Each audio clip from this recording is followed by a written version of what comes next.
three-headed monster was the introduction into the Godzilla canon of, well, Ghidorah, the three-headed monster.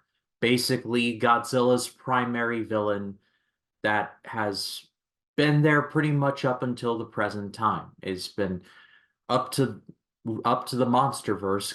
Ghidorah has always been there, and Godzilla and Ghidorah are like Kevin Owens and Sami Zayn. They're just destined to do this forever and ever and ever.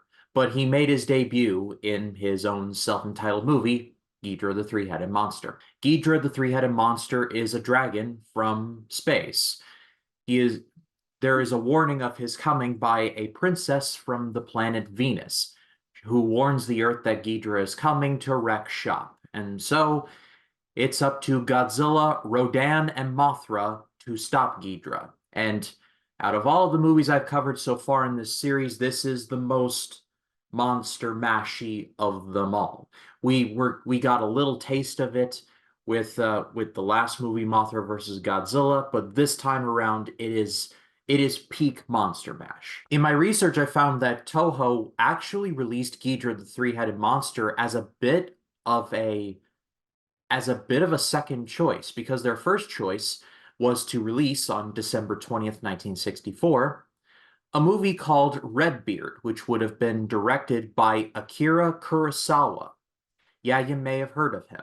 However, the movie went over schedule and over budget, and so Ghidorah was rushed into production to be released that very same day. I have not seen Redbeard, but not going to lie, I kind of want to watch it now. All the way up to Mothra vs. Godzilla, these movies have had a subtext of some kind, like lampooning the television industry in Japan, or just greed in general in Mothra vs. Godzilla.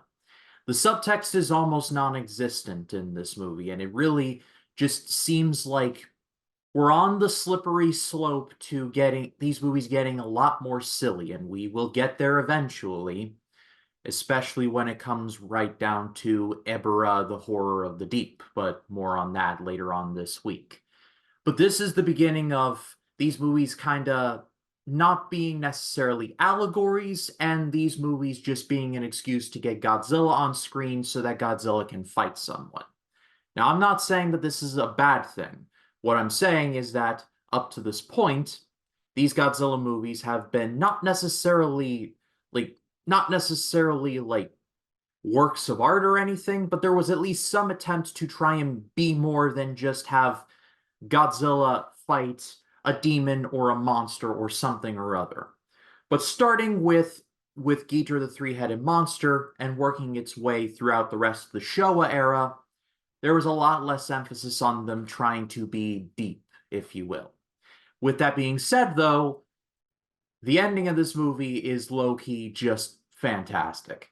Ghidorah is just badass. I love his design, and when he just comes, he just wrecks shop. So much so that it not only takes Godzilla, but also Mothra and Rodan to defeat him.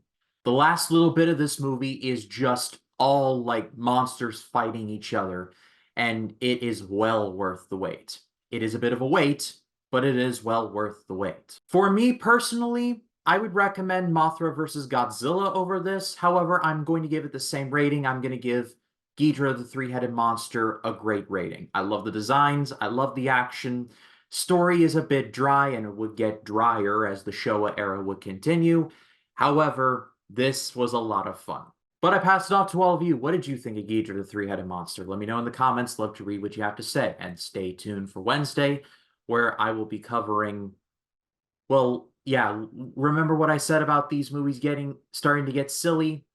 Well, the next movie has aliens from the planet X coming to take over the Earth. It is 1965's Invasion of the Astro Monster.